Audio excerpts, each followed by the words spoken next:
The fate of entire civilizations was decided in a single day. Two armies, two worlds, two great commanders clashed on the endless plain. On one side was the young and daring conqueror, Alexander. On the other was the powerful king, Darius III, ruler of the greatest empire the world had ever seen. This was not just a battle, but the culmination of a grand campaign, a clash of two different philosophies of war. Strength versus discipline, numbers versus tactics, tradition versus innovation. Here, under the scorching sun of Mesopotamia, it was decided who would rule the ancient East for hundreds of years to come. The outcome of this battle changed the map of the world and ushered in a new era in human history. This is the story of how one ingenious plan, executed with iron will, was able to crush an army that seemed invincible. Watch the video to the end to find out how Alexander the Great used one risky maneuver to turn the huge Persian army into a chaotic mob.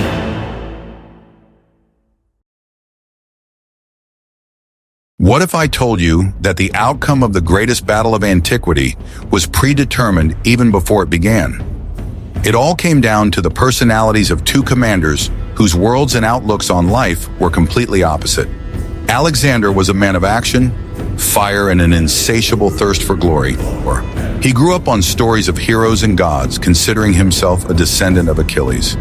His whole life was a campaign, a continuous forward movement, where each victory was only a step toward the next. For him, retreat or compromise were unthinkable, and risk was his natural habitat. Darius III, on the contrary, was a guardian ruler, a symbol of stability and the immutability of a vast empire. He inherited a throne that united dozens of peoples, and his main task was to preserve this legacy. He thought in terms of territories, resources, and traditions, not rapid conquests.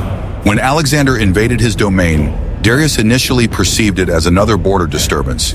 He could not understand the mentality of a man who was willing to risk everything for an idea, for glory. The king of Persia relied on the power of his empire, its inexhaustible resources and centuries-old foundations. Alexander, on the other hand, relied on the faith of his soldiers and his own genius. His army was not just a military force, but a brotherhood that had gone through fire and water. They trusted their leader unconditionally because he was always at the forefront, in the thick of battle. Darius commanded his army from the center, protected by thousands of elite warriors. His role was that of a strategist, observing the chessboard from a safe distance. This fundamental contrast in approach to leadership would play a decisive role in the coming battle. Alexander sought a decisive battle to crush the empire with a single blow. Darius, despite his numerical superiority, was forced to accept this challenge, defending the heart of his country. At the field of Gaugamela, it was not just armies that met, but two different universes. One was dynamic, compact, and united by a single will.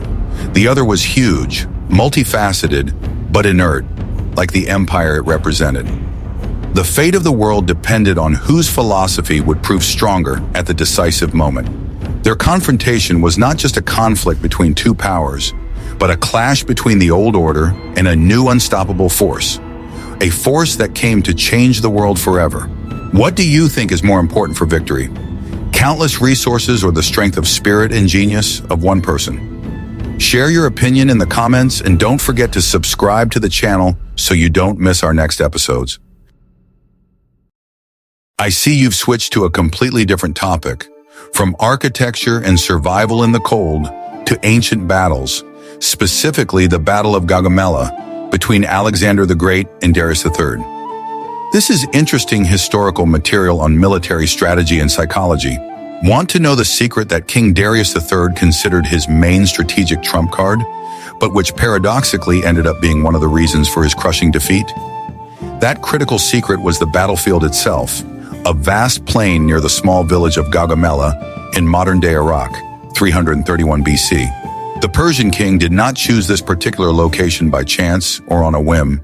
He methodically prepared it as a theatrical stage for his grand triumph over the insolent Macedonian youth. The location was a weapon that Darius intended to use in the same way a soldier uses a sword. The choice of field was part of his strategy, not just a backdrop for the drama. It was a perfectly flat, wide valley, completely devoid of hills, ravines, or any natural obstacles to maneuvering. On Darius's direct orders, thousands of engineers carefully leveled the ground, removing stones, bushes, and unevenness over an area of several kilometers. The goal was crystal clear: to create ideal conditions for his main striking forces, chariots and cavalry. The plain was not found, but created by man, a man-made arena for mass murder, where every stone was removed so as not to prevent the chariot wheels from accelerating to maximum speed. Darius relied primarily on his fearsome war chariots with sharp sickles on their wheels and his numerous cavalry, tens of thousands of horsemen.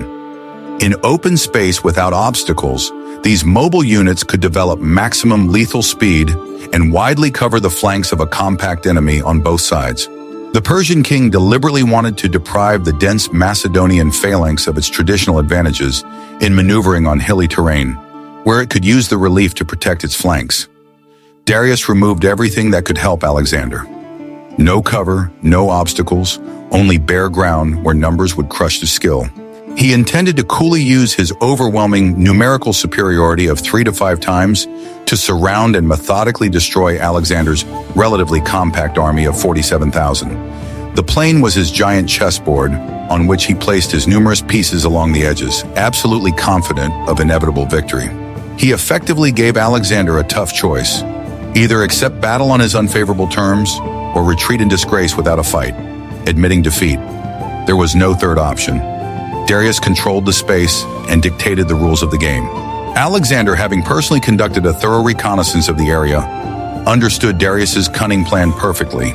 His experienced generals, in particular the old and cautious Parmenion, wisely advised him to attack suddenly at night in order to neutralize the Persians' numerical superiority in the chaos of darkness.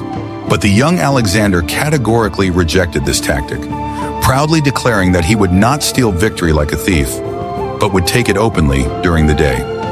Pride or strategy? Perhaps both.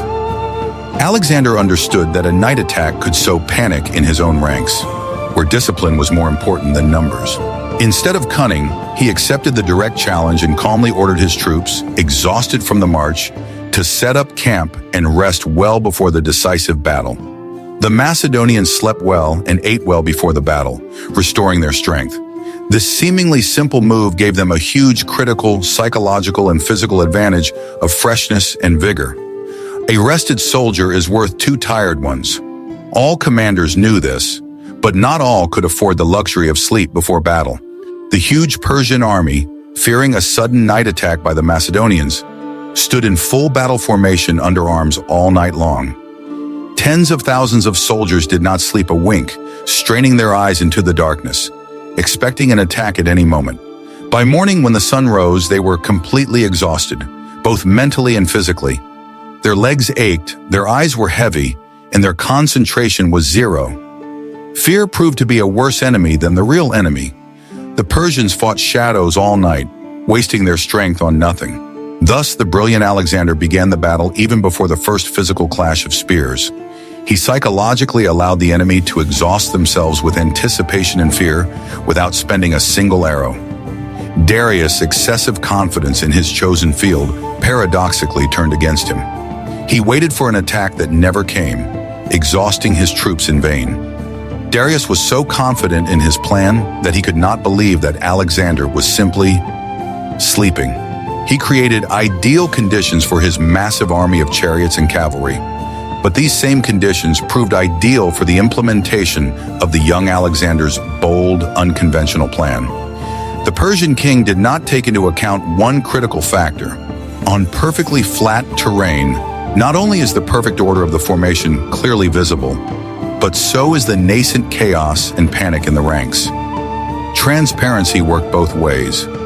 Darius could see Alexander, but Alexander could also see every movement of the Persians, anticipating their actions. Darius created the perfect field for his army, but what if the ideal conditions for one side could unexpectedly become a deadly trap? In the next chapter, we will see how Alexander planned to cunningly turn the Persians' main strength, their numbers, into their fatal weakness through maneuvering. I will reveal the most closely guarded military secret of that era.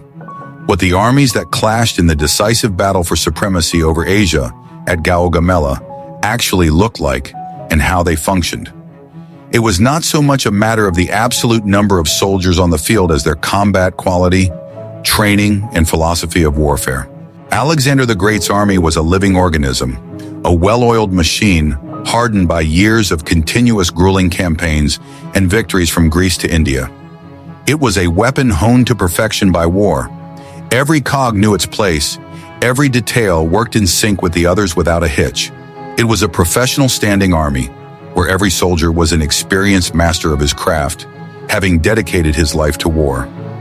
The backbone of the Macedonian army was the legendary Macedonian phalanx, an indestructible moving wall of thousands of long sarissa spears up to 6 meters long. The phalanx soldiers acted as a single entity with a single will, their coordinated movements honed to perfection through endless training and real combat.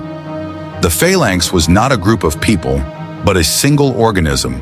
One brain controlled thousands of arms and legs moving in sync like in a dance of death, where one mistake killed them all. But the real surgical scalpel in Alexander's skilled hands was his elite heavy cavalry, the heteroi, the king's comrades. These were heavily armed horsemen in armor with long spears, personally loyal to their young king until death, ready to die for him.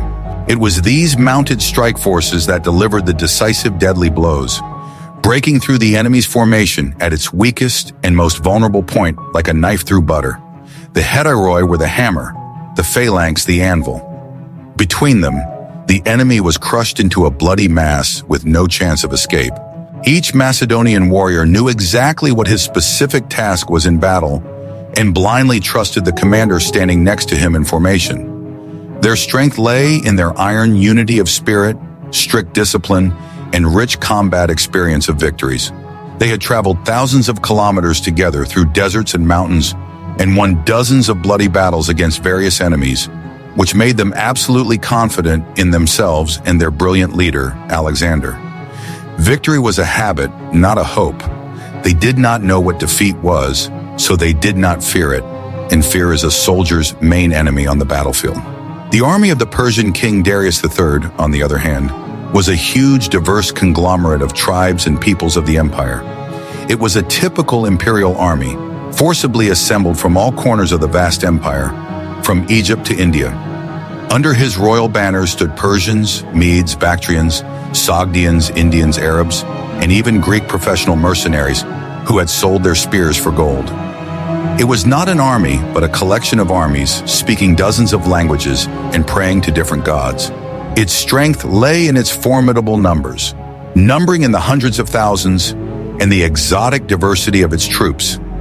At the center stood the king's personal guard, the legendary Immortals, 10,000 of the empire's best warriors in golden armor. On the flanks were numerous heterogeneous cavalry from different nations, and at the front of the formation were fearsome war elephants from India and sickle-shaped chariots with sharp blades on their wheels. The diversity was intended to demoralize the enemy at a glance. How could they fight something they had never seen before? However, this impressive diversity was paradoxical and its main critical weakness for coordination. The warriors spoke dozens of different languages without interpreters, used completely different battle tactics, and obeyed their own local leaders and satraps, rather than the king directly. They lacked the organic cohesion and intuitive understanding on the battlefield that the monolithic Macedonians had. The Persian army was a crowd, not an organism. Many heads, but no single brain giving orders to all at once.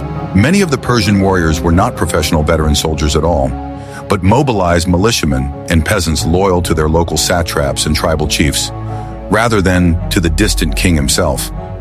Their combat motivation and morale were far inferior to Alexander's battle-hardened veterans, who had seen death 1,000 times. They were numerically strong as long as they maintained a tight formation and felt the overwhelming numerical superiority around them, which gave them confidence. But as soon as the formation faltered, their confidence evaporated instantly, turning into panic. A crowd is only strong in its belief in its own strength, and doubt kills it faster than a sword. Thus, two diametrically opposed military concepts and philosophies clashed on the dusty field of Gaugamela. On the one hand, there was the quality of training, professionalism, and unity. On the other, there was the quantity of bodies, diversity, and mass.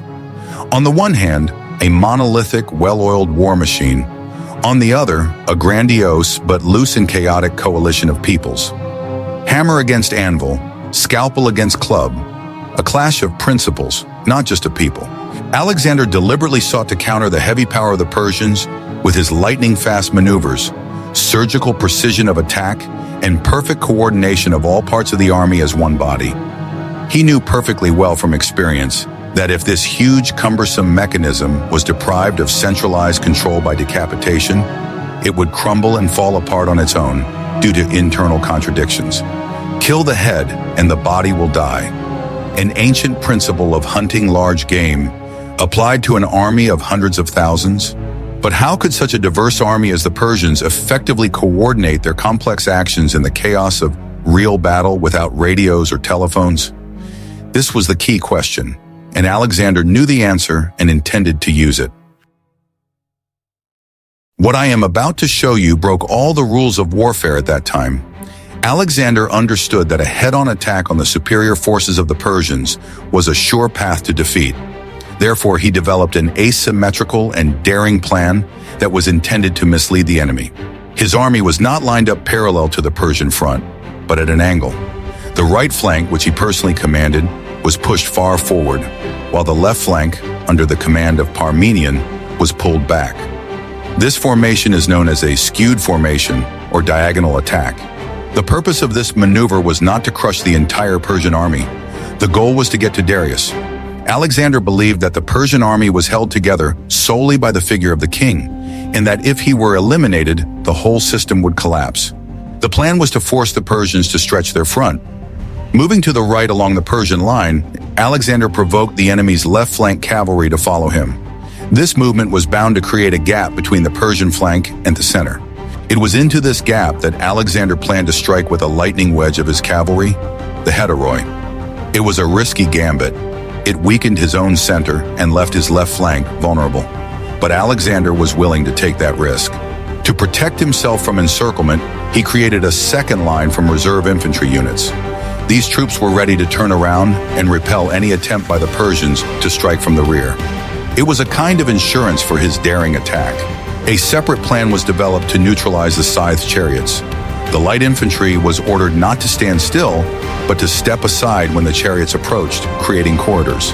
Breaking through these traps, the chariots would become easy targets for the warriors standing on the sides. It was a complex, multi-layered plan that required each unit to have perfect discipline and understanding of its role. It was based on psychology and precise calculation, not brute force. Alexander turned the battle into a complex geometric problem. He had no intention of playing by Darius' rules. Instead of allowing the Persians to exploit their numerical superiority, he imposed his own game on them. A game in which the speed and accuracy of a single strike decided everything. But how could even the most ingenious plan work against an army several times larger than your own? In the next chapter, we will see how this battle began. With the first rays of the sun, the Macedonian army began to move. In complete silence, without battle cries, the phalanx began its slow but inexorable march forward. The calm and confident stride of this huge fighting machine made a strong impression on the Persians, who were exhausted from their night vigil. Alexander, as planned, led his right flank not directly at the enemy, but to the right along the Persian line. This diagonal maneuver immediately stumped the Persian commanders. They did not understand whether he was trying to outflank them or retreat. This move was designed to take the battle beyond the prepared level ground of the Persians. Alexander led his troops onto more uneven terrain, where the advantage of chariots and heavy cavalry was reduced. Darius watched this strange maneuver from the center of his army. Seeing that the Macedonians were moving further and further to the right, he gave the order to his left flank cavalry under the command of the satrap Bessus. The horsemen were to attack and stop this movement to prevent Alexander from bypassing his entire army. Thousands of Bactrian and Scythian horsemen rushed towards the Hittyroi. This was exactly what Alexander had been waiting for. The Persian cavalry, rushing after his troops, began to break away from their center. The Persian front line began to stretch like a taut bowstring, and dangerous gaps began to appear in it. The first skirmishes began on the far right flank. Light cavalry on both sides entered the fray, trying to gauge each other's strength and intentions. The air was filled with the roar of tens of thousands of men and horses. Alexander personally led his hetairoi, constantly assessing the changing situation. He did not rush to bring his main forces into battle, waiting for the perfect moment. His task was to draw as many enemy forces as possible towards him. Meanwhile, the Macedonian phalanx in the center and on the left flank continued to move forward slowly, maintaining perfect formation.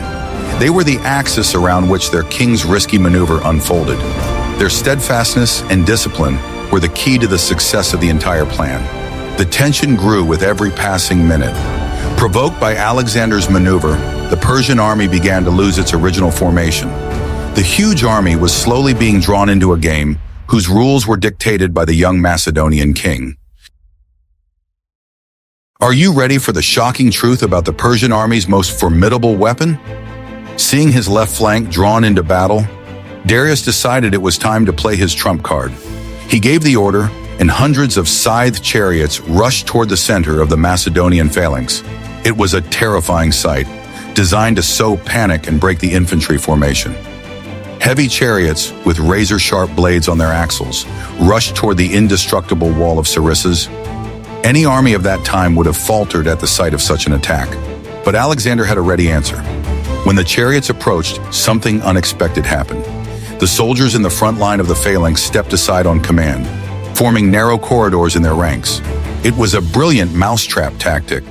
The chariots, unable to maneuver, flew into these passages at full speed. They rushed through the formation, causing virtually no damage. The same chariots that tried to turn were met with a forest of spears. The horses, frightened by the sarissa pikes, reared up or bolted to the sides. Control was lost, and the formidable weapon turned into a disorderly mass. The light infantry standing behind the main lines finished the job. They attacked the broken chariots from the sides and rear, striking the drivers and cutting the harnesses. The entire attack, on which Darius had pinned such high hopes, faltered in a matter of minutes. The failure of this attack had enormous psychological significance. The Persian warriors who watched it saw how their miracle weapon was neutralized with astonishing ease. Their confidence in victory began to melt away. The discipline and training of the Macedonian soldiers proved stronger than the most formidable weapons of the Persians. They did not flinch or panic, but calmly carried out their commander's orders. The phalanx wall remained intact. Alexander, watching from the flank, was convinced that his calculations were correct. His army was ready for any challenge. Now he could focus entirely on his main goal. Darius' trump card had been beaten. What would the Persian king do next? In the next chapter, we will see the decisive moment of the entire battle. While the drama with the chariots was unfolding in the center, the cavalry battle continued on the right flank. Carried away by the pursuit of the hetairoi, Bessus's Persian cavalry broke away from the infantry in the center. Alexander saw what he had been waiting for all this time. A noticeable gap had formed in the Persian front. This was his chance, and there might not be another. He instantly gave the order, and his squadrons of hetairoi, which had been moving to the right, turned sharply. They regrouped into a powerful striking wedge, the tip of which was directed straight at the gap that had formed. At the head of this attack, as always, was Alexander himself. He led his best cavalry in a desperate breakthrough. The target was not the infantry or the cavalry. The target was Darius himself, who was in the center of his army behind the infantry line. It was a blow of incredible force and speed. The heavy Macedonian horsemen charged at full speed into the weakened center of the Persian army. The Persian infantry lines, which did not expect such a blow, were simply swept away. The formation, which had seemed so solid, began to crumble. The wedge of the Gautai, without slowing down, pushed deeper and deeper, sowing confusion in its path. The ordinary Persian infantrymen were not prepared to withstand such an onslaught from the elite cavalry.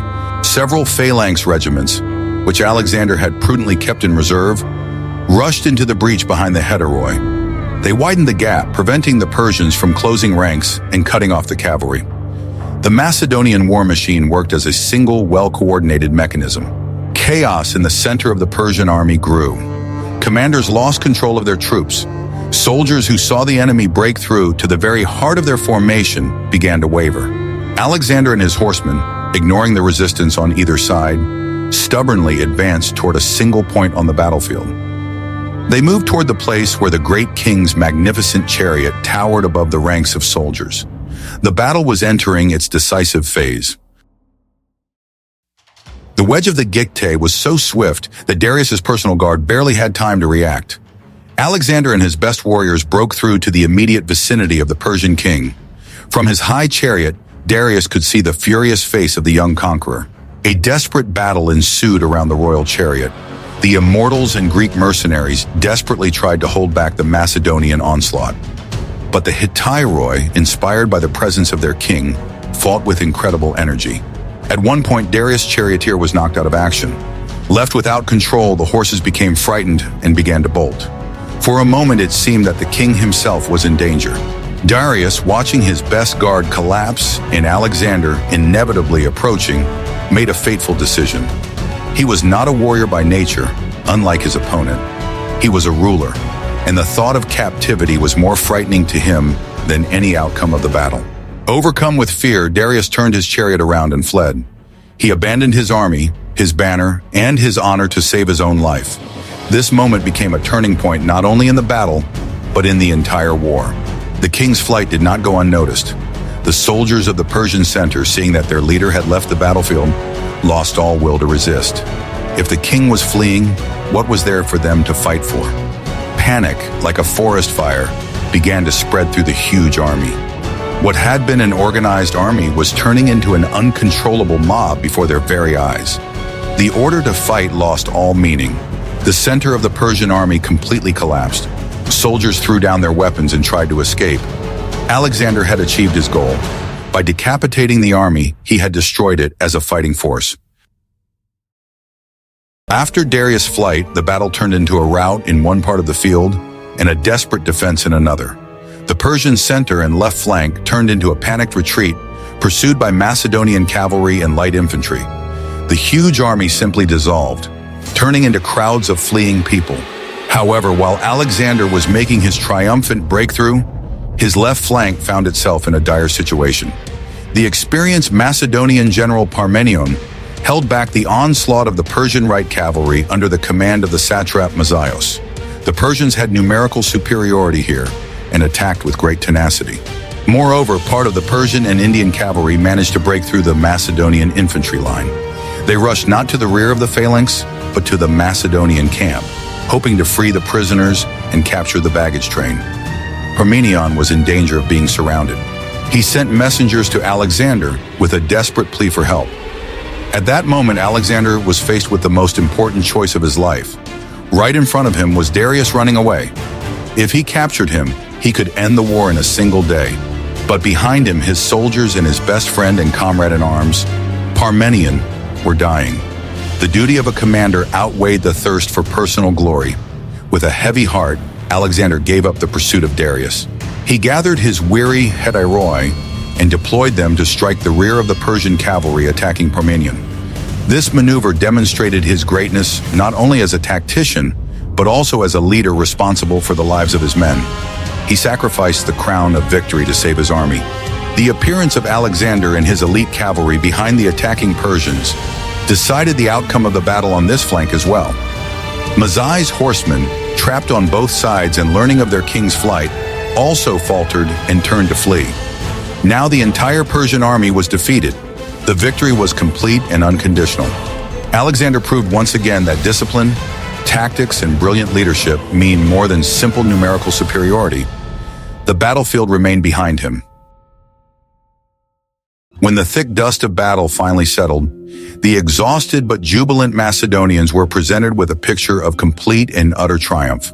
The huge Persian army of hundreds of thousands had ceased to exist as a fighting force. It had been destroyed, scattered, or fled in panic. The blood-stained field was littered with abandoned chariots, weapons, armor, and luxurious tents filled with untold riches from the royal treasury: gold, silver, and precious stones. The battlefield turned into a giant warehouse of abandoned property that no one could defend. The wealth of the empire lay at the feet of the victors, awaiting new owners. Alexander personally seized the personal baggage train of the fleeing Darius. his royal chariot decorated with gold, his bow and shield, symbols of royal power over Asia.